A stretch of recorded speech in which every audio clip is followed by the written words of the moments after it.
Njeni mokri lasje so se razprostrli po blazini, ko jo je položil na posteljo.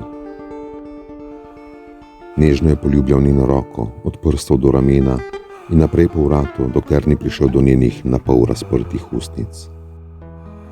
Poljubil jih je in iz nje se je izvil strasten vzdih.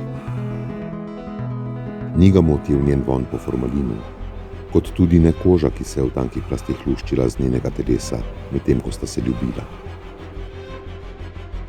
To je bila najčistejša ljubezen.